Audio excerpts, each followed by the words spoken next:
Pekalongan, pagi itu terasa ganjil.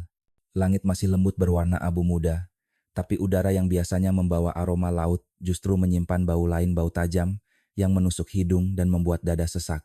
Jalan kecil di daerah Sorogenen, yang biasanya hanya dilalui ibu-ibu membawa belanjaan, pagi itu dipenuhi orang. Mereka berkerumun di depan rumah kontrakan berwarna hijau pudar, saling berbisik dengan wajah tegang. Katanya dari dapur itu, Bu. Bisik seorang perempuan paruh baya sambil menutup hidung dengan ujung kerudung. Baunya kayak daging busuk. Jawab yang lain dengan nada takut. Rumah itu milik Sari Anindita, perempuan 30 tahun, yang selama ini dikenal lembut, suka membantu, dan hidup sendirian sejak suaminya merantau ke Kalimantan. Tidak ada yang pernah menyangka rumah kecil, yang tampak rapi itu akan menjadi pusat perhatian seluruh kota pagi itu. Sekitar pukul 7. Dua warga akhirnya melapor ke Ketua RT Pak Hamid, karena tak tahan dengan bau yang semakin menyengat. Kayaknya ada yang gak beres, Pak. Dari semalam gak kelihatan Sari keluar rumah. Pak Hamid mengernyit. Ia mengenal Sari. Sejak pertama kali perempuan itu pindah ke lingkungan mereka 3 tahun lalu, selalu sopan, rajin menyapu halaman, dan sesekali memberi kue ke tetangga. Tidak ada yang aneh darinya. Sampai pagi ini, ketika polisi datang, garis kuning segera terpasang di sekitar rumah. Pintu depan terkunci rapat dari dalam. Setelah beberapa kali dipanggil tanpa jawaban, petugas terpaksa mendobrak. Dan begitu daun pintu terbuka, udara panas bercampur bau amis langsung menyeruak keluar, membuat beberapa warga mundur spontan. Seorang petugas menutup mulutnya dengan sapu tangan. Ya Allah, gumamnya pelan. Di dalam dapur kecil itu, mereka melihat pemandangan yang akan menghantui kota Pekalongan selama bertahun-tahun. Sari duduk di lantai, bersandar pada lemari kayu, dengan pandangan kosong menatap ke arah panci besar di atas kompor yang sudah dingin. Tangannya masih memegang sendok kayu yang berlumur bumbu, seolah baru saja selesai memasak. Wajahnya pucat, matanya sembab, rambutnya kusut, dan bibirnya bergerak-gerak seperti menggumam sesuatu yang tak terdengar. Di sekelilingnya, di meja dapur dan lantai, polisi menemukan benda-benda yang membuat siapapun yang melihat akan terdiam. Piring-piring masih tertata rapi, bumbu dapur berjejer, namun di antara semua itu terdapat pemandangan yang tidak seharusnya ada di dapur seorang manusia biasa. Beberapa petugas langsung menutup mulut, sebagian lain memalingkan wajah. Sari tidak menoleh ketika polisi menyentuh bahunya. Ia hanya berbisik pelan, hampir seperti anak kecil berbicara dalam mimpi. Dina, Laila, jangan marah lagi ya, aku sudah masak seperti dulu. Kata-katanya menggantung di udara, dingin, menembus dada siapapun yang mendengarnya. Petugas medis segera membawa Sari keluar. Ia tidak melawan, tidak menjerit, tidak menangis. Hanya langkah pelan, kepala menunduk, dan mata yang kosong menatap tanah. Dari kejauhan, beberapa warga menangis pelan. Mereka mengenal Sari sebagai perempuan baik. Sari itu orangnya halus, nggak pernah tinggi suara, ujar Buningsih, tetangga sebelah rumah yang paling sering berinteraksi dengannya. 2 hari lalu, dia masih sempat senyum, ngasih saya onde-onde, suaranya gemetar. Ia menatap garis polisi yang melingkari rumah itu seperti menatap mimpi buruk yang tak ingin dipercayai. Waktu berlalu, matahari naik makin tinggi, tapi suasana di jalan Sorogenen tetap mencekam. Kamera media berdatangan. Suara ambulans memecah keheningan, dan di tengah keramaian itu, ada satu perasaan yang sama di hati semua orang, campuran antara takut dan tak percaya. Bagaimana mungkin perempuan yang dulu dikenal sebagai si penjual kue manis yang murah senyum, itu bisa berubah menjadi sosok yang mengerikan dalam semalam? Apa yang terjadi di balik dinding dapur itu?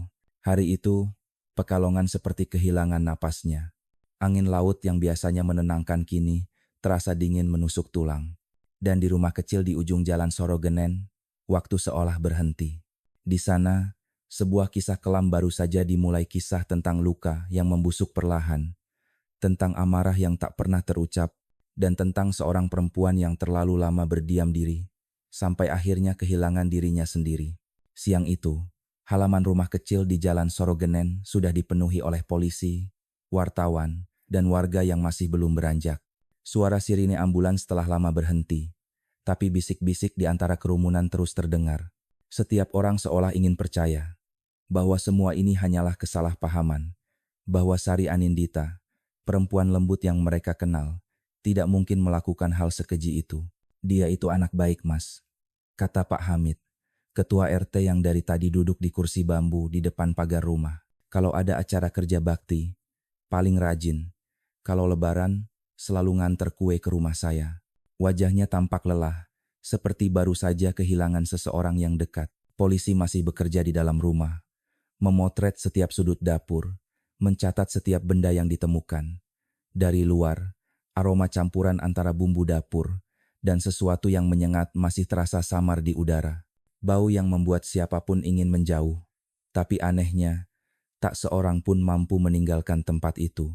Di sisi lain jalan, Bu Ningsih, tetangga yang tinggal di rumah sebelah, tampak duduk bersimpuh sambil menatap kosong ke arah pintu dapur. Matanya merah, air matanya kering. Saya sering dengar dia nangis, tiap malam jam 2 atau 3. Katanya lirih pada wartawan. Kadang saya panggil dari luar, tapi dia cuma bilang, "Nggak apa-apa, Bu, cuma capek." Saya pikir mungkin kangen suaminya. Suaminya, Andika, memang sudah 2 tahun tak pulang dari Kalimantan. Awalnya ia bekerja sebagai tukang kayu di sana, tapi lama-lama kabarnya menghilang. Tak ada surat, tak ada kabar. Namun, Sari tak pernah mengeluh. Ia tetap berjualan kue di depan rumah, dan belakangan membuka usaha kecil bernama Rasa Bersama, bersama 5 sahabat lamanya Dina, Laila, Rini, Mira, dan Tari. Mereka sering terlihat tertawa bersama, terutama setiap sore ketika aroma pisang goreng dan onde-onde memenuhi udara kampung. Usaha kecil itu membuat mereka terkenal di sekitar Pekalongan. Bahkan sempat diliput oleh akun kuliner lokal karena makanan mereka enak dan murah. Tapi di balik tawa dan kerjasama itu, benih kecil dari sesuatu yang gelap mulai tumbuh. Menurut keterangan polisi, beberapa minggu sebelum tragedi, Sari dan teman-temannya terlibat pertikaian soal uang hasil penjualan. Ada yang menuduh Sari menyimpan sebagian uang tanpa izin. Sari membantah, tapi hubungan mereka sudah tidak sama lagi. Satu persatu sahabatnya menjauh. Di pasar, mereka tak lagi menyapa. Di arisan kampung, Sari duduk sendirian di sudut, sementara yang lain berpura-pura tak melihat. Pernah saya lihat dia pulang dari pasar, matanya sembab, kayak abis nangis, ujar Bu Ningsih lagi. Saya tanya kenapa, dia cuma bilang, "Kadang orang gak percaya sama kebaikan, Bu. Mungkin saya memang pantas disalahin."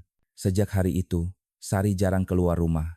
Ia hanya muncul di pagi hari untuk belanja bahan makanan, lalu mengurung diri di dapur. Dari luar, kadang terdengar suara sendok dan panci bergemerincing, seolah ia memasak untuk banyak orang, padahal ia tinggal sendiri. Warga mengira ia sedang mempersiapkan usaha baru. Tidak ada yang tahu bahwa sebenarnya, di dalam dirinya, ada badai yang sedang tumbuh. Polisi menemukan buku catatan kecil di atas meja dapur, penuh dengan tulisan tangan Sari yang berantakan. Sebagian besar hanyalah daftar resep makanan. Tapi di antara tulisan itu, ada kalimat yang membuat bulu kuduk berdiri. Kalau mereka mencicipi rasa yang sama, mungkin mereka akan mengerti sakitku. Kata-kata itu menjadi bukti pertama bahwa tragedi ini bukanlah kecelakaan, melainkan luapan dari luka yang terlalu lama disimpan. Namun bagi orang-orang yang mengenalnya, bayangan Sari sebagai pelaku masih terasa sulit diterima. Anak-anak di sekitar kampung masih menyebutnya Mbak Sari yang suka bagi permen. Ibu-ibu yang dulu membeli kue darinya masih ingat senyumnya yang lembut. "Dia nggak gila, saya yakin," kata Pak Hamid pelan. "Dia cuma capek. Mungkin terlalu capek disakiti." Sore itu, langit Pekalongan berwarna jingga kemerahan. Matahari perlahan tenggelam di balik atap rumah-rumah yang mulai tenang. Tapi di hati warga, bayangan rumah hijau di ujung gang itu masih menimbulkan rasa tak nyaman. Beberapa orang berkata bahwa ketika angin lewat, mereka masih bisa mencium aroma kue dari dapur Sari, seolah waktu di rumah itu belum benar-benar berjalan lagi. Malam tiba. Polisi menutup lokasi dengan papan kayu, sementara warga perlahan bubar satu persatu. Hanya Bu Ningsih yang masih berdiri di depan pagar, menatap pintu dapur yang kini gelap. Dengan suara hampir tak terdengar, ia berbisik, "Kalau saja saya lebih sering dengar tangisnya waktu itu, mungkin semua ini nggak akan terjadi." 3 tahun sebelum tragedi itu, Pekalongan masih seperti biasanya kota kecil yang hidup di antara suara ombak dan aroma laut asin. Di gang sempit dekat pasar Sorogenen, 6 perempuan sering terlihat tertawa sambil membawa kantong belanja penuh bahan makanan. Mereka adalah Sari, Dina, Laila, Rini, Mira, dan Tari, 6 sahabat yang bekerja di pabrik konveksi sebelum akhirnya keluar untuk membuka usaha kuliner kecil bersama. Mereka menamai usaha itu Rasa Bersama. Nama sederhana, tapi mengandung makna dalam, bahwa mereka ingin berbagi rasa bukan hanya makanan, tapi juga kebahagiaan. Sarilah yang mencetuskan ide itu. Daripada kita kerja sama orang terus, mending jual makanan aja. Aku bisa bikin onde-onde, Tari bisa bikin lumpia, Laila jago sambal. Kita gabungin semua. Semua menyambut ide itu dengan semangat. Hari pertama, mereka berjualan di depan rumah Sari. Hanya ada meja kayu dan wajan bekas. Tapi pelanggan berdatangan, satu persatu, karena rasa masakan mereka memang enak. Setiap sore, aroma pisang goreng dan onde-onde panas menyebar di udara, bercampur dengan tawa mereka yang riuh.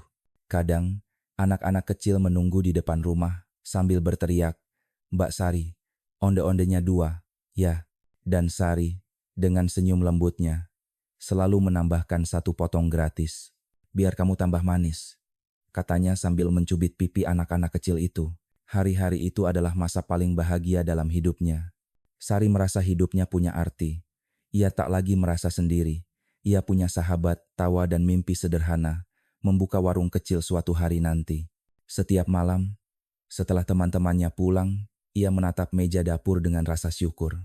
"Terima kasih ya Allah," bisiknya. "Akhirnya aku punya keluarga lagi." Namun, kebahagiaan itu perlahan mulai berubah. Ketika usaha mereka semakin laris, uang pun mulai banyak. Dan seperti api kecil yang menyala di tengah jerami kering, rasa iri mulai tumbuh diam-diam di antara mereka. Suatu sore, setelah menutup lapak, Dina menghitung uang hasil jualan sambil bersandar di dinding. "Lumayan, hari ini laku banget. Tapi kok rasanya uangnya kurang ya?" katanya sambil menatap buku catatan. Sari menoleh dengan wajah bingung. "Kurang gimana? Bukannya udah aku hitung sesuai nota pembelian?" Dina mengernyit, lalu menatap teman-temannya. "Ya aku nggak nuduh, tapi cuma Sari yang pegang uangnya tiap sore. Mungkin ada salah hitung kali." Kalimat itu membuat suasana berubah dingin seketika. Laila dan Rini saling pandang, sementara Tari mencoba menenangkan. "Sudahlah, jangan suuzon Din. Sari enggak mungkin curang, tapi tawa sore itu sudah tak sama lagi. Ada sesuatu yang patah. Walau kecil." Beberapa hari kemudian, gosip mulai beredar di antara para pelanggan pasar. Katanya, ada anggota Rasa Bersama yang tidak jujur soal pembagian hasil. Tak ada yang tahu siapa yang memulai kabar itu, tapi semua mata mulai memandang Sari dengan curiga. Ia tetap tersenyum, tetap membantu, tapi di balik senyum itu ada kesedihan yang menumpuk. Di rumah, ia sering menangis di dapur, kadang berjam-jam, hanya menatap panci yang berisi air mendidih, tanpa sadar waktu berjalan. "Kenapa mereka nggak percaya aku, ya Bu?" katanya suatu kali pada Bu Ningsih. "Aku cuma mau bantu, bukan cari untung sendiri." Bu Ningsih menatapnya iba. "Nak, kadang kebaikan memang nggak langsung dipercaya. Tapi sabar ya, sabar itu juga bentuk doa." Dan Sari mencoba sabar. Ia terus memasak, terus berusaha ceria, walau tawa teman-temannya kini terasa hambar. Sampai suatu hari, ketika mereka menerima pesanan besar dari pelanggan kantor, dan Dina kembali menuduhnya salah hitung, suara Sari akhirnya pecah. "Kalau aku salah, tunjukkan buktinya. Aku nggak butuh uang kalian, aku cuma butuh kalian percaya." Hening seketika, semua menunduk. Tapi setelah itu, tak ada yang sama lagi. Sejak hari itu, kelompok Rasa Bersama perlahan bubar. Dina dan Laila membuka lapak sendiri. Rini berhenti datang. Mira mencoba menengahi tapi gagal. Sari tetap di rumah, melanjutkan usaha kecil itu sendirian. Namun, kesepian adalah racun yang pelan tapi pasti merusak jiwa. Ia mulai berbicara sendiri di dapur, memanggil nama-nama teman lamanya seolah mereka masih ada di sana. Kadang ia tertawa kecil, kadang menangis. Dan setiap kali suara azan maghrib berkumandang, Sari hanya menatap jendela dan berbisik, "Mereka masih marah ya Allah. Aku cuma ingin dimaafkan." 2 hari sebelum kejadian, Udara Pekalongan terasa panas dan lembab. Langit mendung, tapi tak kunjung turun hujan. Di dapur kecilnya, Sari Anindita berdiri di depan meja kayu tua, memandangi bumbu-bumbu yang sudah tertata rapi, lengkuas, serai, bawang merah, bawang putih, dan daging sapi segar yang baru dibelinya dari pasar.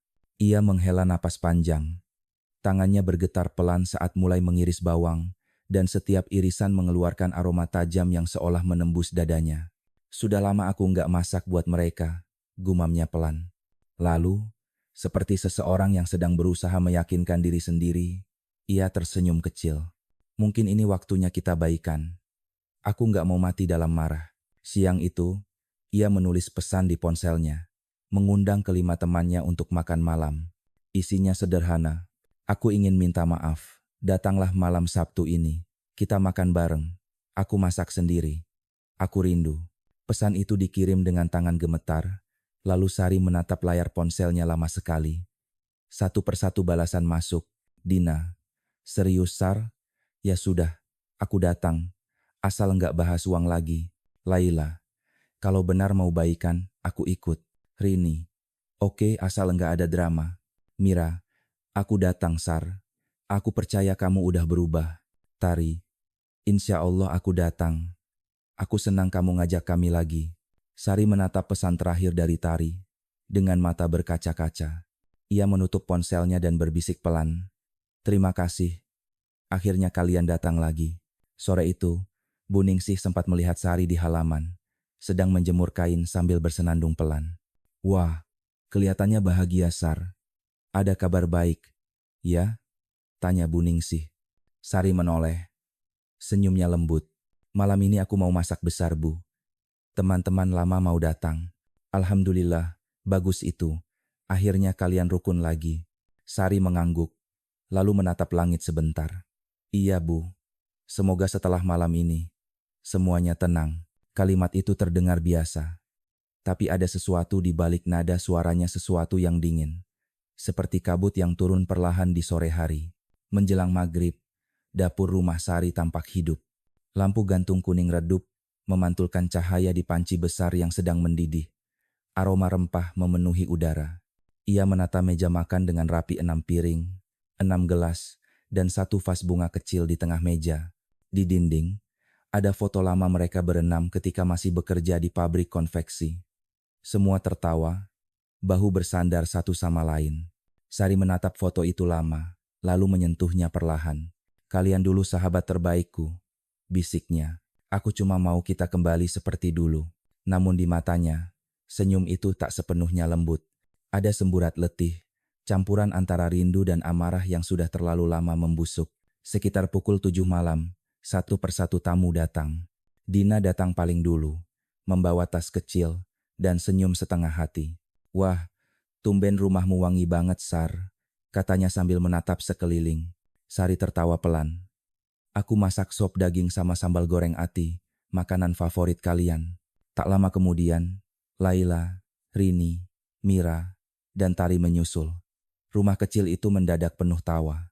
Mereka berbincang, bercanda, dan untuk sesaat semua terasa seperti dulu lagi. Dina sempat berkata, kita kayak balik ke masa kerja di pabrik ya. Waktu itu hidup kita susah, tapi senang. Semua tertawa. Sari pun ikut tertawa. Meski dalam hatinya ada sesuatu yang bergetar aneh. Malam makin larut. Hidangan sudah siap di atas meja. Panci besar berisi sop daging hangat mengepul.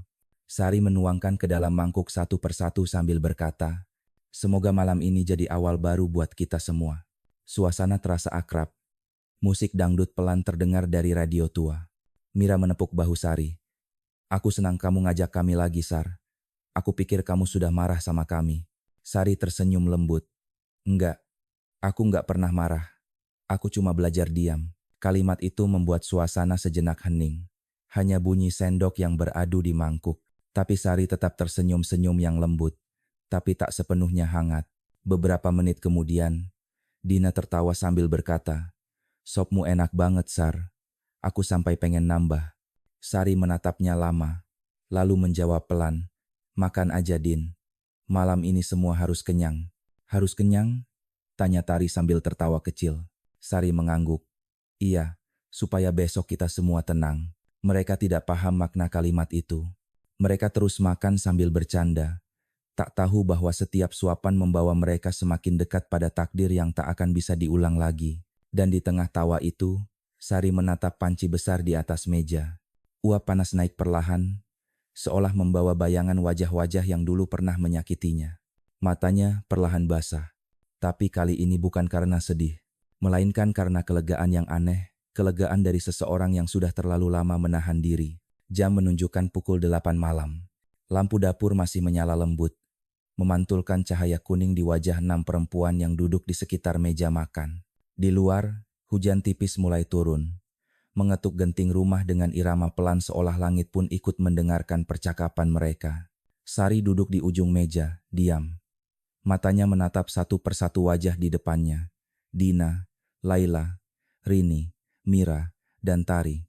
Wajah-wajah yang dulu mengisi hari-harinya dengan tawa dan kerja keras, kini tampak begitu dekat, tapi sekaligus begitu jauh. Suara sendok yang beradu dengan mangkuk terdengar lembut, ritmis. Masakanmu masih enak kayak dulu, Sar, ujar Rini sambil tertawa. Aku sampai lupa kalau kita pernah marahan. Sari tersenyum samar. Kalau semua bisa lupa, mungkin hidup akan lebih ringan, Rin. Kalimat itu disambut tawa kecil, meski ada getar aneh di ujungnya tawa yang tidak sepenuhnya tulus. Beberapa menit berlalu. Obrolan bergulir ringan, bercampur nostalgia. Mereka membahas masa kerja di pabrik, pelanggan yang cerewet, hingga rencana buka warung bersama lagi. Namun, sesekali, tatapan Sari mengiras. Ia seperti mendengar sesuatu yang tidak didengar orang lain, bisikan kecil di dalam kepalanya, samar tapi jelas. Mereka cuma pura-pura, mereka akan menyakitimu lagi. Sari menutup mata sejenak, menarik napas panjang. Ia mencoba menepi suara itu, tapi bayangan lama muncul di benaknya, hari ketika Dina menuduhnya mencuri, hari ketika Rini menertawainya di depan pasar, hari ketika semua orang menjauh.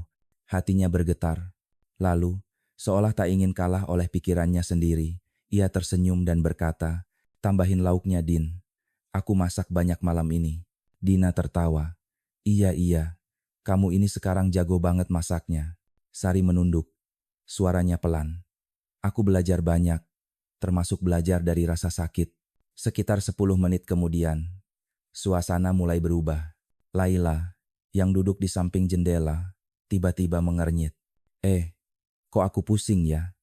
Katanya sambil memegang kepala. Rini menoleh, ikut tertawa kecil. Kamu lapar kali, kebanyakan sambal. Tapi tak lama kemudian, Dina juga mulai merasakan hal yang sama. Pusing banget, Sar. Mataku kok berkunang. Sari mendongak pelan. Tangannya yang memegang sendok berhenti di udara. Dalam sekejap, tawa yang tadi mengisi ruangan berubah menjadi kebingungan. Mira menatap wajah Sari dengan panik. Sar, kenapa ini? Makanannya. Ada apa ini, Sar? Sari tidak menjawab. Ia hanya menatap panci besar di tengah meja. Uap panas masih mengepul. Tapi di matanya, uap itu berubah menjadi bayangan 5 wajah yang dulu pernah memalingkan muka darinya. Satu persatu tubuh mulai kehilangan keseimbangan. Rini berpegangan pada kursi, terjatuh dengan suara keras. Laila menunduk di atas meja, tubuhnya lemas. Dina mencoba berdiri, tapi lututnya gemetar, sebelum akhirnya terjatuh, dan menggapai udara seperti mencari sesuatu yang tak terlihat. Sari, suara lemah itu terdengar, setengah tercekik. Sari memandanginya lama. Wajahnya tidak lagi tegang, tapi kosong. Air matanya mengalir tanpa sadar. Ia menutup mulutnya dengan tangan. Suaranya bergetar. Aku cuma ingin kalian berhenti menyakitiku. Aku cuma ingin kita damai, namun tidak ada yang menjawab. Yang terdengar hanyalah suara sendok jatuh ke lantai, disusul bunyi napas yang makin lemah, makin pelan, hingga akhirnya sunyi.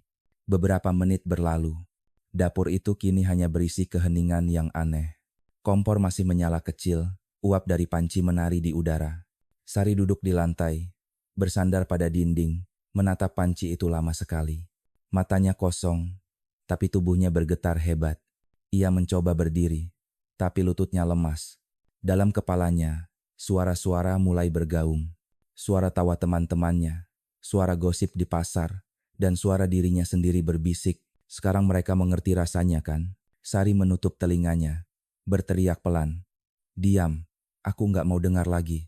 Tapi suara itu tak berhenti. Semakin keras, semakin banyak, hingga terasa seperti gema yang memenuhi seluruh ruang dapur. Ia berjalan tertatih ke arah jendela, membuka sedikit tirai, menatap keluar. Hujan masih turun pelan, menimpa atap seng rumahnya. Di luar, dunia tampak tenang, tak ada yang tahu bahwa di balik dinding itu, 5 nyawa baru saja melayang. Sari menatap tangannya yang berlumur kuah sop, lalu melihat panci besar yang kini hanya diam. Air matanya mengalir lagi. Ia berlutut, berdoa dalam suara serak. Ya Allah, aku cuma ingin mereka tahu rasanya disakiti. Tapi kenapa sakitnya malah makin dalam? Angin malam masuk dari celah jendela, membawa aroma campuran antara bumbu dapur dan sesuatu yang pahit. Dan di tengah keheningan itu, hanya satu suara yang tersisa, suara Sari, yang berbisik pada dirinya sendiri. Berulang kali, aku cuma ingin semuanya tenang. Cuma itu, malam itu berubah menjadi hari. Tapi di dalam rumah Sari Anindita, waktu berhenti. Tidak ada suara langkah, tidak ada tawa, hanya dengung halus dari kipas angin tua yang berputar pelan di langit-langit dapur. Cahaya matahari yang menembus celah. Jendela menyoroti meja makan, piring-piring masih di tempatnya, sendok berserakan, dan di sudut ruangan, 5 tubuh terbaring diam dalam posisi yang sama, seperti saat mereka jatuh. Sari duduk di lantai, punggungnya menempel pada lemari dapur. Matanya merah, tapi sudah kering dari air mata. Tangannya masih memegang sendok kayu, seperti tak tahu harus meletakkannya di mana. Di hadapannya, panci besar berisi sop yang kini sudah dingin. Lapisan minyak di permukaannya memantulkan wajahnya sendiri, wajah pucat, kusut, dan tanpa ekspresi. Pagi berganti siang, siang berganti malam, tapi Sari tidak bergerak. Ia tidak makan, tidak tidur. Kadang ia hanya berbisik pelan, seperti berbicara pada seseorang yang tak terlihat. Din, kamu marah ya? Aku nggak mau kita bertengkar lagi. Lalu ia tertawa kecil, seolah mendengar jawaban yang tak ada. Di luar, kehidupan tetap berjalan seperti biasa. Anak-anak masih bermain di gang. Suara pedagang sayur masih terdengar. Hanya satu hal yang berubah. Sejak malam tragedi itu, aroma aneh mulai tercium dari arah rumah Sari. Awalnya samar, tapi setiap jam semakin kuat. Bau tajam yang membuat orang-orang di sekitar mulai gelisah. Pagi hari kedua, Bu Ningsih keluar rumah lebih awal untuk menyapu halaman. Begitu angin laut berhembus dari arah dapur rumah Sari, hidungnya langsung menangkap aroma menyengat yang membuatnya menutup mulut. Astagfirullah, bau apa ini? Gumamnya. Ia menatap rumah sebelah yang tertutup rapat. Tirainya masih menutupi jendela. Pintunya dikunci dari dalam. Sudah 2 hari nggak kelihatan Sari keluar, pikirnya. Dengan tangan gemetar, ia mengetuk pintu pagar. Sari nak, kamu di dalam. Tidak ada jawaban. Ia mengetuk lagi. Kali ini lebih keras. Masih sunyi. Hanya suara angin yang lewat di sela genting. Perasaan tidak enak mulai merayapi dada Bu Ningsih. Ia bergegas memanggil Pak Hamid, ketua RT. Tak lama kemudian, beberapa warga ikut berkumpul. Bau ini makin parah, Pak, kata seorang pemuda. Kayak bau bangkai. Pak Hamid menatap pintu rumah itu. Wajahnya tegang. Kita lapor polisi saja. Ini nggak wajar. Sekitar pukul 9 pagi, mobil polisi tiba di gang kecil itu. Warga menyingkir. Sebagian menutup hidung. Sebagian beristighfar pelan. 2 petugas mengetuk pintu beberapa kali, lalu mendobraknya setelah tak ada respons. Begitu pintu terbuka, udara panas bercampur bau amis langsung menyambar keluar. Beberapa warga mundur sambil menutup hidung. Beberapa perempuan menangis histeris. Di dalam, pemandangan yang mereka lihat seolah potongan waktu yang membeku, piring kotor di meja, kursi terbalik, dan di lantai dapur, Sari duduk bersandar di dinding, pandangan kosong, tangan kirinya memeluk lutut, tangan kanannya masih memegang sendok kayu. Di sekitarnya, 5 tubuh perempuan yang pernah menjadi sahabatnya. Semua tergeletak dalam diam, dan di atas meja, panci besar berisi sisa sop yang kini mengeluarkan aroma tajam menusuk hidung. Seorang petugas menelan ludah, lalu mendekat perlahan. Sari Anindita, panggilnya pelan. Sari menoleh, lambat sekali. Matanya tampak seperti tidak mengenali siapapun di hadapannya. Aku sudah masak buat mereka, katanya lirih. Tapi mereka nggak mau makan lagi. Suara itu membuat bulu kuduk siapapun berdiri. Petugas segera menutup area dapur dan membawa Sari keluar. Ia tidak melawan, hanya berjalan pelan, kepala menunduk, langkahnya goyah. Dari kerumunan warga, suara tangis terdengar. Buningsih jatuh berlutut di tanah, menatap Sari dengan mata berkaca-kaca. Ya Allah nak, apa yang kamu lakukan pada dirimu sendiri? Sore harinya, berita tentang kejadian itu tersebar ke seluruh Pekalongan. Tagar, tragedi Sorogenen memenuhi media sosial. Orang-orang mulai berdatangan ke lokasi. Sebagian karena penasaran, sebagian lagi hanya ingin melihat rumah yang kini dianggap berhantu. Tapi bagi Buningsih, rumah itu bukan tempat horor. Baginya, rumah itu hanyalah saksi dari kesepian yang tak pernah ditolong siapapun. Setiap kali ia menatap jendela dapur yang kini ditutup rapat dengan papan kayu, ia hanya berbisik, andai saja aku lebih sabar dengar ceritanya waktu itu. Mungkin dia masih hidup normal sekarang. Malam itu, Pekalongan kembali sunyi. Tapi dari arah rumah hijau pudar di ujung jalan Sorogenen, angin membawa aroma samar, aroma bumbu dapur yang hangus, bercampur dengan sesuatu yang tak bisa dijelaskan.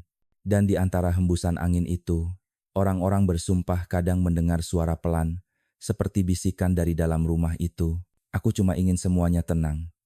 Sore itu, garis polisi masih membentang di depan rumah hijau pudar di jalan Sorogenen. Matahari condong ke barat, menyinari dinding yang mulai lembab oleh hujan semalam. Di dalam rumah, tim forensik bekerja dalam diam. Kamera berkedip, suara langkah sepatu pelan bergema di lantai keramik yang kotor. Setiap sudut ruangan diperiksa, setiap benda difoto. Dapur menjadi pusat perhatian, tempat di mana semua kisah itu bermula dan berakhir. Di meja makan masih ada sisa nasi, piring, sendok, dan gelas yang belum sempat dicuci. Di rak kayu, bumbu dapur tersusun rapi, tapi beberapa di antaranya terbuka, seperti baru digunakan tergesa-gesa. Dan di atas meja kecil di sudut ruangan, petugas menemukan sesuatu. Selembar kertas dengan tulisan tangan berantakan. Tulisan itu tidak panjang, hanya beberapa kalimat. Mereka akan merasakan rasa yang sama. Aku tidak ingin menyakiti. Aku hanya ingin berhenti sakit. Kalau besok aku tenang, berarti Allah sudah dengar doaku. Petugas muda yang membaca catatan itu menelan ludah, lalu menatap rekan forensiknya. Ini bukan cuma pembunuhan, ini jeritan, katanya lirih. Dari hasil pemeriksaan awal, polisi menemukan hal yang lebih mengerikan. Di antara bumbu dapur, terselip satu botol kecil tanpa label. Setelah diuji, isinya ternyata campuran bahan kimia dari toko pertanian, zat berbahaya yang jika dicampur dalam makanan, dapat menyebabkan kelumpuhan cepat. Polisi menelusuri catatan pembelian digital di ponsel Sari. Tercatat 2 hari sebelum tragedi, ia membeli bahan tambahan dapur dari toko kimia kecil di daerah alun-alun utara. Ketika pemilik toko ditanya, ia menjawab, "Iya, saya ingat. Dia bilang mau bikin resep baru." Kelihatannya sopan, senyum terus. Enggak kelihatan aneh sama sekali. Keterangan itu membuat penyidik terdiam lama. Bagaimana seseorang yang tenang, yang bahkan sempat tersenyum, bisa menyiapkan sesuatu yang begitu terencana? Sementara itu, di dapur, petugas menemukan kejanggalan lain. Beberapa piring sudah dicuci bersih, sementara yang lain masih berlumur kuah. Bagian lantai tertentu tampak dipel, tapi tidak rata, seolah seseorang mencoba membersihkan sebagian tempat, lalu berhenti di tengah jalan. Dia berusaha menutupi sesuatu, ujar salah satu penyidik, tapi kehilangan arah sebelum selesai. Di wastafel, air masih menggenang dengan busa sabun yang mulai mengering. Dan di dinding, di antara noda minyak dan cipratan bumbu, terlihat goresan samar seperti tulisan yang dihapus paksa. Ketika petugas mendekat dan menyorot dengan senter, huruf-huruf itu muncul perlahan. "Maafkan aku." Semua yang berada di ruangan itu terdiam. Hanya suara kamera yang terus berbunyi, menangkap setiap detik kesunyian yang menyesakkan. Di luar rumah, suasana tak kalah mencekam. Warga berkerumun di balik garis polisi, sebagian berdoa, sebagian hanya berdiri tanpa kata. Buningsih, yang sejak pagi tak henti menatap rumah itu, menitikkan air mata ketika petugas membawa keluar barang-barang dari dalam panci besar, botol kecil, buku catatan, dan sehelai foto 6 perempuan tersenyum bersama. Foto itu kini tampak kusam, ujungnya basah oleh air yang entah dari mana datangnya. Dulu mereka sering nyanyi bareng di sini, bisik Bu Ningsih. Sekarang, yang tersisa cuma diam. Di kantor polisi, penyidik memeriksa Sari. Ia duduk di kursi kayu dengan kepala tertunduk. Setiap pertanyaan dijawab dengan suara pelan, kadang hanya dengan anggukan. "Kenapa kamu melakukannya, Sari?" tanya seorang penyidik dengan nada lembut. Sari terdiam lama, lalu menjawab, "Aku cuma ingin mereka tahu rasanya disakiti. Tapi waktu mereka jatuh satu-satu, aku takut. Aku mau nolong, tapi tubuhku nggak bisa gerak. Aku cuma bisa lihat." Ia menunduk, menatap tangannya yang kosong. "Aku pikir setelah itu aku bakal tenang. Tapi malah tambah gelap, Pak. Aku takut sama diriku sendiri." Penyidik menutup buku catatannya perlahan. Di ruangan itu, tidak ada lagi kata yang pantas diucapkan. Yang tersisa hanyalah kesadaran pahit bahwa kadang batas antara kewarasan dan keputusasaan begitu tipis setipis pisau dapur yang kini disita sebagai barang bukti. Sore menjelang malam, tim forensik meninggalkan rumah Sorogenen, membawa semua bukti dalam kotak hitam. Rumah itu kini kosong, tapi seolah masih memancarkan jejak kehidupan yang terhenti mendadak.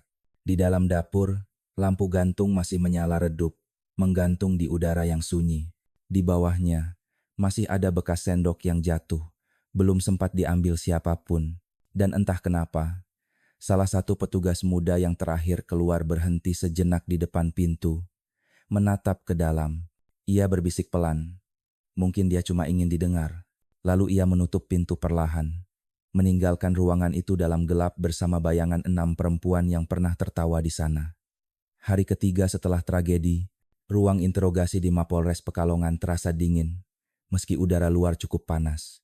Lampu neon menggantung di langit-langit, memantulkan cahaya putih pucat ke wajah seorang perempuan yang duduk di kursi besi.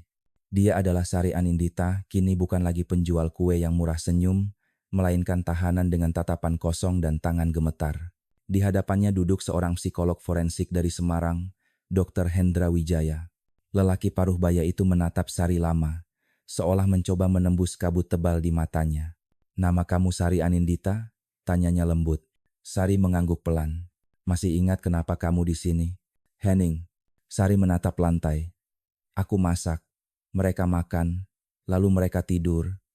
Lama sekali tidurnya," jawabnya lirih.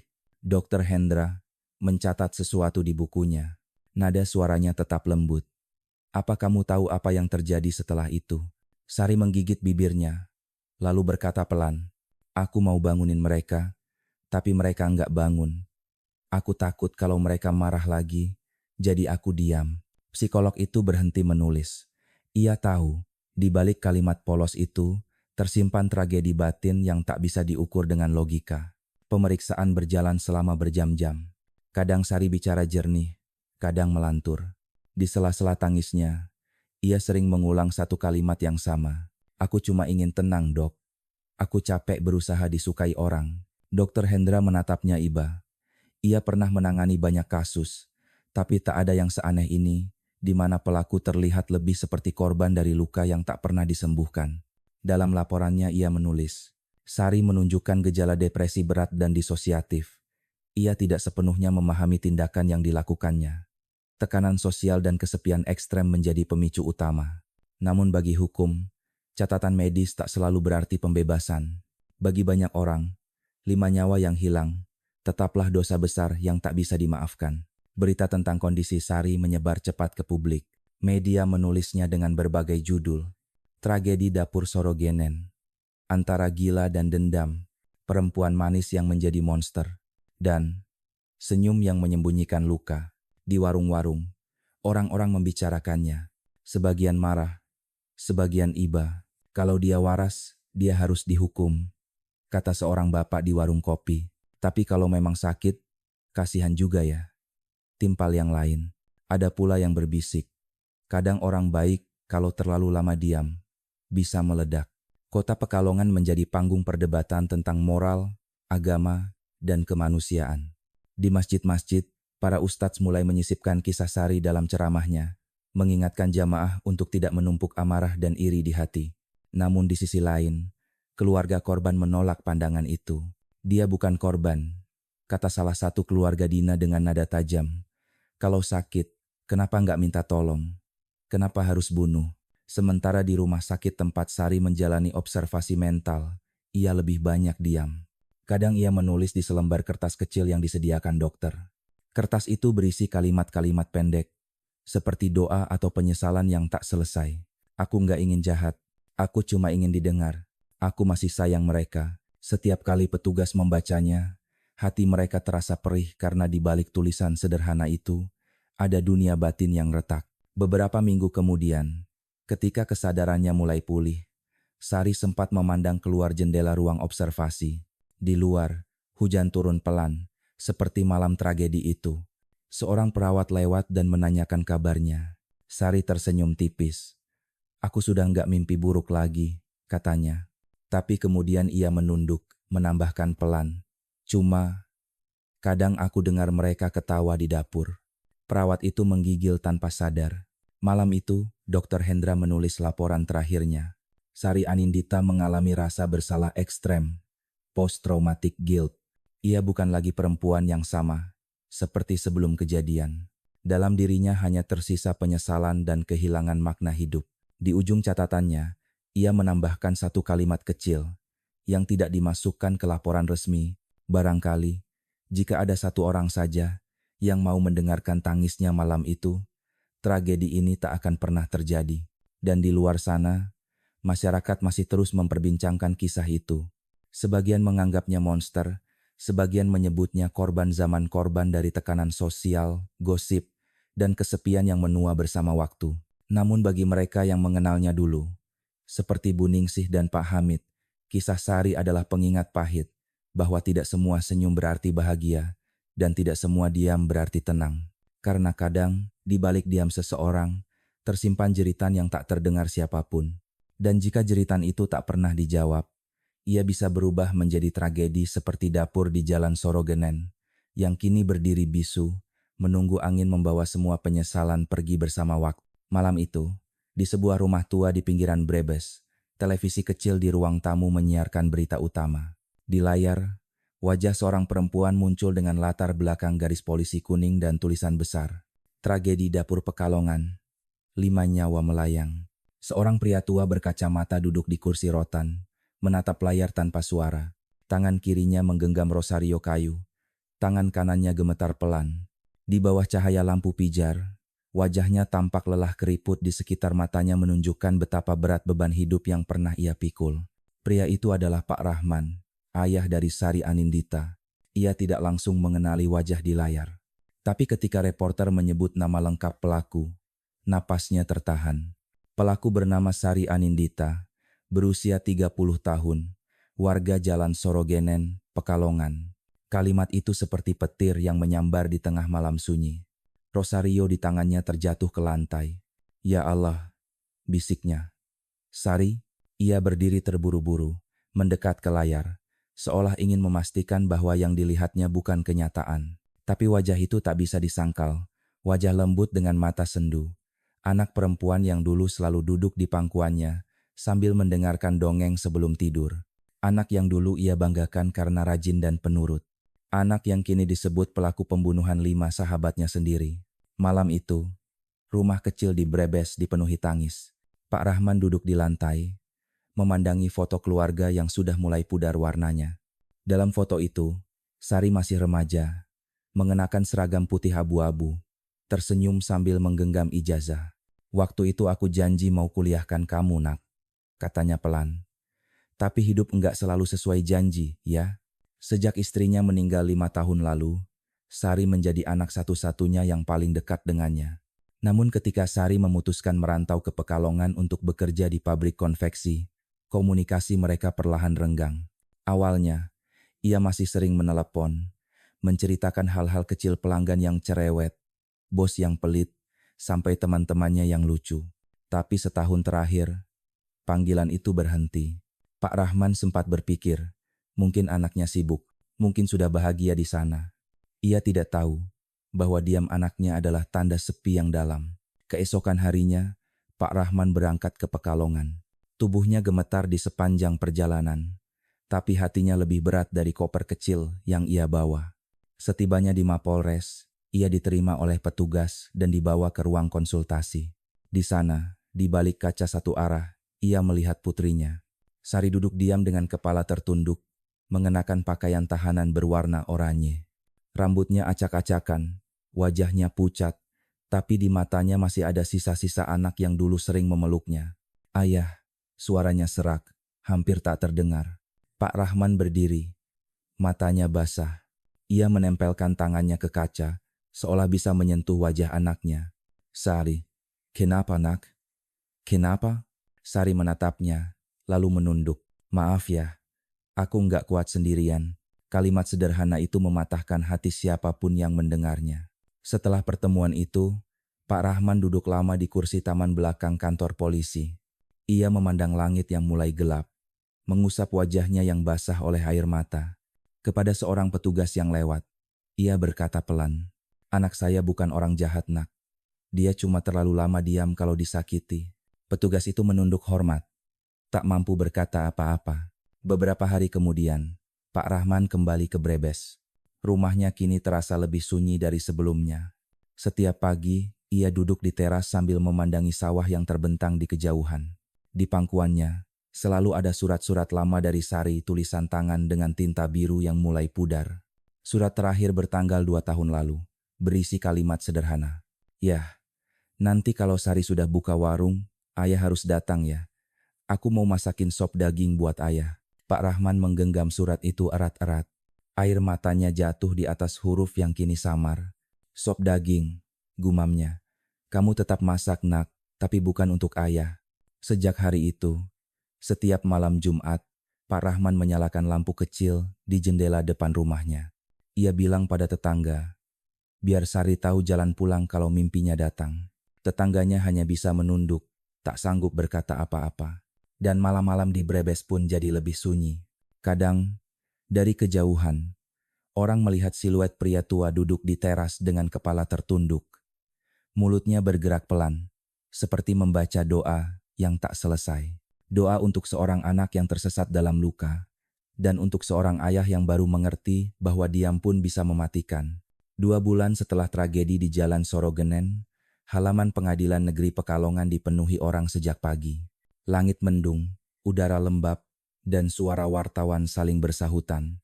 Di pagar depan, kamera televisi berbaris, mikrofon diarahkan ke pintu masuk. Hari itu, sidang pertama kasus Sari Anindita digelar. Mobil tahanan berhenti di depan gedung pengadilan. Pintu besi dibuka, dan dari dalam, seorang perempuan keluar dengan langkah pelan mengenakan baju tahanan oranye. Rambutnya terikat seadanya. Tatapannya kosong, wajahnya pucat. Ia berjalan diapit 2 petugas, menunduk sepanjang jalan melewati kerumunan. Sorot kamera berkilat-kilat, suara orang berteriak memanggil namanya. Tapi Sari tidak menoleh. Seolah dunia di sekitarnya sudah memudar, tinggal gema samar di dalam pikirannya. "Dia itu pembunuh," teriak seseorang dari kerumunan. Namun di sisi lain, ada suara lain yang lebih lembut. "Kasihan, lihat matanya, seperti orang hilang arah." Di dalam ruang sidang, suasana hening. Hakim ketua, seorang pria berumur 50-an, membuka persidangan dengan suara berat dan tenang. Sidang perkara atas nama terdakwa Sari Anindita, dengan tuduhan pembunuhan berencana terhadap 5 korban. Jaksa berdiri, membacakan tuntutan panjang menjelaskan kronologi, barang bukti, hingga hasil autopsi. Suara jaksa tegas, tapi di tengah kalimatnya, beberapa hadirin menunduk, tidak sanggup mendengarkan terlalu lama. Ketika jaksa menyebut satu persatu nama korban, Sari menutup wajahnya dengan kedua tangan. Tangisnya tidak bersuara, hanya bahunya yang bergetar pelan. Giliran Sari diminta bicara, ruang sidang menjadi senyap. Hakim memandangnya. "Terdakwa, apakah ada yang ingin saudara sampaikan?" Sari berdiri dengan tangan gemetar. Suaranya lirih, nyaris seperti bisikan. "Saya tahu saya salah, Yang Mulia. Saya nggak mau membenarkan diri saya. Saya cuma ingin mereka tahu rasanya disakiti." Air matanya menetes. "Tapi waktu mereka jatuh satu-satu, saya malah takut. Saya mau nolong, tapi sudah terlambat. Sejak malam itu, Saya nggak bisa tidur, Yang Mulia. Setiap malam saya lihat wajah mereka datang. Mereka marah, tapi kadang senyum. Saya nggak tahu mana yang nyata. Hakim menatapnya lama, lalu berkata pelan, "Yang kamu rasakan sekarang, itulah penyesalan. Tapi penyesalan tidak bisa menghidupkan yang sudah tiada." Sari mengangguk, matanya tertunduk dalam. Saksi demi saksi dipanggil. Bu Ningsih menjadi saksi pertama. Perempuan tua itu berbicara dengan suara bergetar. Air matanya tak henti menetes. Sari itu anak baik, Pak Hakim. Dia suka bantu orang. Tapi sejak dituduh temannya, dia berubah. Saya sering dengar dia nangis tengah malam. Saya pikir cuma kangen. Suaminya. Hakim mengangguk pelan. Beberapa orang di ruang sidang terisak. Bahkan jaksa sempat berhenti menulis. Kemudian, keluarga korban berbicara. Wajah-wajah mereka tegang, matanya merah. "Kami nggak bisa maafkan dia," kata ayah Dina dengan nada bergetar. 5 nyawa, Pak Hakim. 5. Bagaimana mungkin kami bisa tenang? Sari menunduk makin dalam. Tangannya menggenggam kuat. Kuku-kukunya menekan kulit. Di luar gedung, media menunggu. Berita langsung menyebar ke seluruh negeri. Headline pagi itu, di televisi berbunyi, "Sidang tragedi Sorogenen. Antara keadilan dan kemanusiaan." Publik kembali terbelah. Ada yang menuntut hukuman seumur hidup. Ada pula yang menganggap Sari pantas mendapat perawatan mental, bukan penjara. Komentar warganet membanjiri media sosial, sebagian penuh amarah, sebagian penuh belas kasihan. Namun satu komentar dari seorang guru di Pekalongan menjadi viral. "Kita semua ingin keadilan. Tapi sebelum menghakimi, tanyakan dulu, berapa banyak di antara kita yang pernah menertawakan orang yang sedang hancur?" 2 minggu kemudian, sidang vonis digelar. Sari kembali dibawa ke ruang sidang. Kali ini dengan wajah yang lebih tenang. Ia tahu akhir dari ceritanya sudah dekat. Jaksa menuntut hukuman penjara seumur hidup. Hakim membaca keputusan dengan suara pelan tapi tegas. Terdakwa terbukti bersalah melakukan pembunuhan berencana. Namun, berdasarkan hasil pemeriksaan kejiwaan, terdakwa dalam kondisi tekanan mental berat saat melakukan perbuatan tersebut. Dengan demikian, pengadilan menjatuhkan hukuman penjara seumur hidup. Hening panjang menyelimuti ruangan. Sari menunduk, lalu mengangkat wajahnya perlahan. "Terima kasih, Yang Mulia," katanya lirih. Hakim menatapnya, sedikit terkejut. "Kenapa kamu berterima kasih?" Zari tersenyum sama. "Karena akhirnya, aku bisa berhenti bersembunyi dari diriku sendiri." Setelah sidang usai, Sari dibawa kembali ke mobil tahanan. Langit di atas Pekalongan berwarna abu. Angin laut bertiup lembut. Beberapa wartawan masih berusaha memotret, tapi Sari menunduk, menutup wajahnya dengan kedua tangan. Dalam perjalanan menuju rumah tahanan, ia menatap keluar jendela besi kecil. Di kejauhan, terlihat garis laut berkilau, samar. Ia berbisik pelan. "Laut itu indah, ya? Sayang, aku baru sadar setelah semuanya terlambat." Mobil berjalan menjauh, meninggalkan gedung pengadilan dan kerumunan manusia yang masih memperdebatkan keadilan, tanpa menyadari bahwa di kursi besi itu, seorang perempuan sudah dihukum jauh sebelum palu hakim diketuk. Hari-hari di lapas wanita Bulu, Semarang, berjalan pelan, seperti waktu yang sengaja diperlambat agar manusia belajar menatap dirinya sendiri. Setiap pagi, lonceng dibunyikan pukul 6. Para tahanan berbaris untuk apel pagi, lalu kembali ke kamar masing-masing untuk memulai rutinitas, membersihkan sel, mencuci pakaian, atau membantu di dapur. Di antara puluhan perempuan dengan berbagai kisah, Sari Anindita tampak paling tenang. Ia jarang bicara, jarang menatap orang lain. Setiap kali orang memanggilnya, ia hanya mengangguk pelan dan menjawab dengan suara hampir tak terdengar, "Iya, Bu." Selnya kecil, dindingnya cat putih yang mulai pudar, ranjang besi beralas tipis, dan jendela kecil di atas pintu yang menghadap ke halaman tempat bunga Kamboja tumbuh. Di meja kecil di pojok kamar, selalu ada satu benda yang tidak pernah berpindah tempat. Sebuah Al-Quran lusuh, pemberian ayahnya saat pertama kali menjenguk. 3 bulan pertama adalah masa paling berat. Sari sering terbangun di tengah malam, mendengar suara-suara yang ia tahu hanya ada di kepalanya. Kadang ia mendengar Dina tertawa, kadang Mira memanggil namanya, kadang suara panci berdenting seperti di dapur rumahnya dulu. Setiap kali itu terjadi, ia akan memeluk lututnya dan membaca istighfar pelan, mencoba menenangkan diri. Suatu malam, ia memimpikan sesuatu yang terasa sangat nyata. Ia sedang berdiri di dapurnya yang lama, tapi semua temannya masih hidup. Mereka tertawa, memasak bersama, dan Tari menyuapinya sepotong onde-onde. Akhirnya kita rukun lagi, Sar, kata Mira sambil tersenyum. Sari tertawa bahagia, tapi tiba-tiba semuanya berubah gelap. Satu persatu mereka memudar, dan yang tersisa hanyalah panci besar di atas kompor yang masih panas. Ia berteriak dalam mimpi itu, tapi tak ada suara yang keluar. Ketika terbangun, matanya basah. Ia menatap langit-langit selnya, lalu berbisik, "Ya Allah, kalau aku sudah Engkau hukum, tolong jangan hukum mereka lagi. Aku yang salah, aku yang harus menanggung semuanya." Beberapa bulan kemudian, perlahan-lahan Sari mulai diterima oleh penghuni lapas lain. Ada seorang narapidana tua bernama Bu Marni, yang dulu juga terlibat kasus keluarga. Ia sering duduk bersama Sari, di halaman setiap sore, di bawah pohon Kamboja. "Kamu diam terus, Sar," kata Bu Marni suatu sore. "Kalau terus disimpan, hatimu enggak akan sembuh." Sari tersenyum kecil. "Saya takut kalau ngomong, Bu. Nanti saya ingat semuanya lagi." "Enggak apa-apa, ingat, Nak," jawab Bu Marni lembut. "Tapi ingatlah sambil minta ampun, bukan sambil menyalahkan diri sendiri." Sejak hari itu, Sari mulai membuka diri sedikit demi sedikit. Ia membantu di dapur lapas ironis. Tapi mungkin takdir memang ingin mengujinya di tempat yang sama. Tangannya yang dulu menyiapkan makanan untuk sahabat-sahabatnya, kini mengaduk bubur untuk para tahanan lain. Setiap kali aroma bawang putih naik dari wajan, matanya akan berkaca-kaca. Tapi ia terus memasak, karena baginya, setiap adukan adalah bentuk penebusan. Waktu berlalu, musim hujan datang. Udara di lapas menjadi lembab. Sari mulai sering menulis di buku catatan kecil yang diberikan seorang petugas pembina. Tulisan-tulisannya bukan lagi keluhan, melainkan doa. Beberapa di antaranya berbunyi, "Aku tidak ingin keluar dari sini dalam keadaan kosong.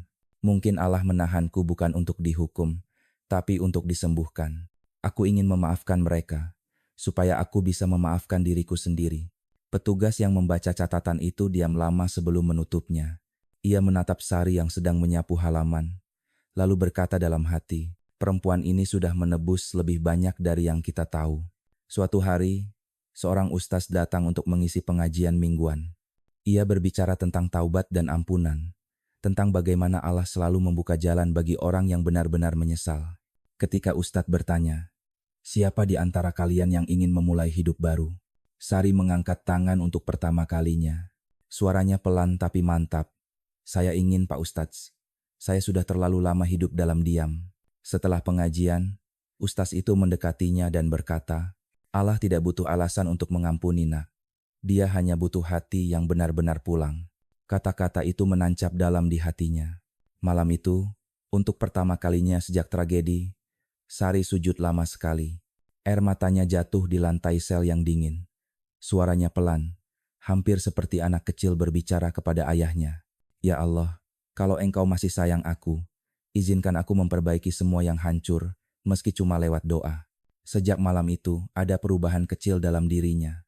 Ia mulai tersenyum saat menyapa sipir, mulai berdoa untuk keluarga korban setiap selesai salat. Kadang, ia bahkan bercerita tentang mimpinya ingin suatu hari membuat makanan untuk anak-anak panti asuhan.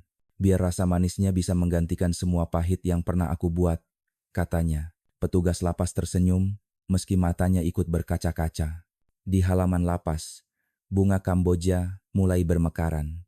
Setiap sore, Sari duduk di sana, memandang langit dan membayangkan suaranya sendiri. Di masa lalu suara yang dulu terlalu takut untuk didengar. Sekarang, ia sudah belajar berbicara. Bukan kepada orang lain, tapi kepada dirinya sendiri, dan kepada Tuhan yang tak pernah menutup telinga. 5 tahun sudah berlalu sejak malam yang mengubah segalanya di Jalan Sorogenen, Pekalongan. Waktu telah melarutkan sebagian besar ketakutan, tapi tidak sepenuhnya menghapus bekas luka di hati banyak orang. Rumah kecil berwarna hijau pudar itu kini berdiri sepi. Di ujung gang jendelanya tertutup papan, catnya mengelupas, dan rumput liar tumbuh memenuhi halaman depan. Namun setiap kali angin laut bertiup, aroma samar bumbu dapur masih terasa di udara. Warga sekitar percaya, itu bukan hal mistis, hanya kenangan yang menolak pergi. Bu Ningsih, kini berambut memutih, masih tinggal di rumah sebelah. Setiap sore ia duduk di kursi bambu di teras, menatap rumah kosong itu sambil berzikir pelan. Kalau aku pejamkan mata, katanya kepada cucunya, aku masih bisa dengar tawa mereka. Sari, Tari, Dina, semuanya. Dulu mereka sering nyanyi bareng di sana. Cucunya yang masih kecil menatap heran. Bu, itu rumah berhantu ya? Bu Ningsih tersenyum. Bukan nak, itu rumah yang pernah penuh cinta, cuma kehilangan arah. Beberapa tahun setelah kasus itu, warga mulai berdamai.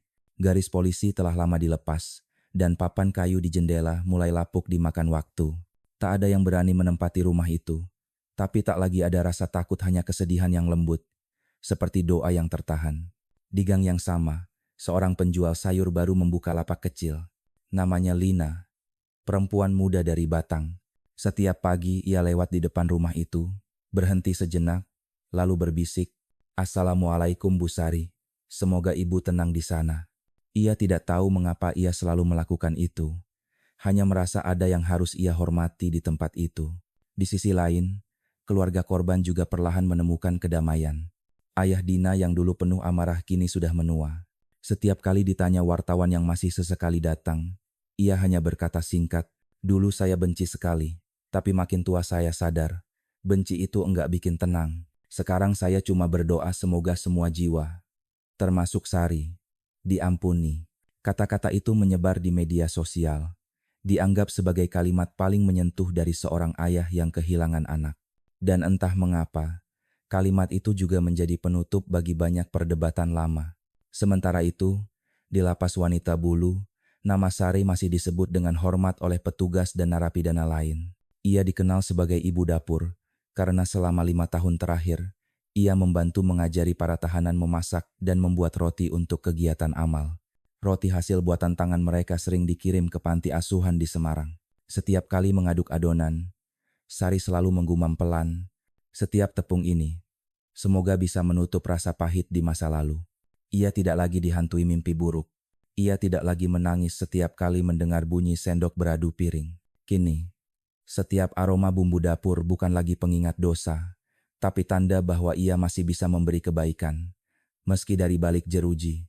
Suatu pagi, seorang petugas bertanya padanya, "Sari, kamu kangen rumahmu di Pekalongan?" Sari tersenyum, menatap jendela tempat cahaya pagi masuk. "Enggak, Pak. Rumahku sekarang di sini. Hatiku udah tinggal di tempat yang lebih tenang." Kabar tentang perubahan Sari sempat muncul di televisi. Dalam segmen pendek tentang rehabilitasi narapidana, reporter menyebutnya, "Perempuan yang menebus dosa lewat pengabdian." Sebagian orang menangis saat menontonnya, sebagian lainnya hanya terdiam, tak tahu harus merasa apa. Tapi di Brebes, Pak Rahman, ayahnya, duduk di depan televisi dengan mata basah. Di pangkuannya tergeletak surat dari lapas, ditulis tangan anaknya sendiri. "Yah, aku baik-baik saja di sini. Jangan sedih lagi. Aku sudah berhenti menyalahkan siapapun, termasuk diriku sendiri. Kalau nanti aku pergi, aku ingin pergi dengan hati yang ringan. Terima kasih, karena ayah nggak pernah berhenti mendoakan aku." Pak Rahman menatap langit sore dan berbisik, "Kalau doa bisa menembus dinding, semoga kamu dengar, nak. Ayah sudah maafin semuanya." Di Pekalongan, rumah kosong itu perlahan menjadi semacam tempat ziarah sunyi. Bukan tempat menakutkan, tapi tempat orang-orang datang diam-diam untuk berdoa dan merenung. Beberapa menyalakan lilin, beberapa menabur bunga, sebagian hanya berdiri sebentar lalu pergi. Di dinding luar rumah, seseorang menulis dengan cat putih, "Tidak semua luka terlihat. Dengarkan sebelum terlambat." Tulisan itu bertahan bertahun-tahun. Jadi pengingat bagi siapapun yang lewat di gang itu, bahwa tragedi bukan hanya soal kematian, tapi juga soal manusia yang kehilangan tempat untuk berbicara. Dan di suatu sore yang lembut, saat hujan rintik turun di atas genting, Bu Ningsih berjalan pelan melewati rumah itu. Ia berhenti, menatap jendela yang tertutup papan kayu, lalu tersenyum kecil. "Tenanglah, Nak Sari," katanya pelan. "Kamu sudah membayar semua dengan air mata. Sekarang biar Tuhan yang memelukmu." Angin laut berhembus dari arah utara, membawa aroma Kamboja dari halaman rumah itu. Dan seolah menjawab, Daun pintu kayu berderit pelan seperti bisikan lembut dari masa lalu. Waktu berjalan tanpa suara. Musim berganti di atas langit Pekalongan, tapi cerita tentang tragedi dapur Sorogenen masih hidup di antara bisik-bisik warga dan doa-doa malam. Kini, tak banyak yang benar-benar mengingat detailnya, hanya tahu bahwa dulu ada seorang perempuan bernama Sari Anindita yang kehilangan kendali karena luka yang terlalu dalam. Namun bagi mereka yang pernah mengenalnya, Sari bukan monster. Dia hanyalah manusia yang tersesat dalam kesepian dan menemukan jalan pulang lewat penyesalan. Suatu pagi yang tenang, di lapas wanita Bulu, suara azan subuh berkumandang lembut. Para tahanan bangun dari tidur, bersiap sholat berjamaah. Tapi pagi itu berbeda. Petugas menemukan Sari Anindita duduk bersandar di dinding selnya. Wajahnya tenang, matanya terpejam. Di pangkuannya terbuka Al-Quran lusuh. Jari telunjuknya masih menempel di ayat, dan janganlah kamu berputus asa dari rahmat Allah. Surah Yusuf, ayat 87. Petugas memanggilnya pelan, tapi tak ada jawaban. Hanya keheningan yang menjawab. Sari telah pergi dengan senyum tipis di bibirnya, seolah akhirnya ia menemukan kedamaian yang selama ini ia cari. Berita tentang kepergiannya tidak menjadi headline besar. Hanya satu kolom kecil di surat kabar lokal. Terpidana kasus Sorogenen meninggal dunia di lapas Semarang. Namun bagi mereka yang pernah bersinggungan dengan kisahnya, berita itu seperti angin dingin yang membawa keheningan panjang. Di Brebes, Pak Rahman menerima kabar itu dengan hati yang tenang. Ia menatap langit sore, mata basah tapi bibirnya tersenyum.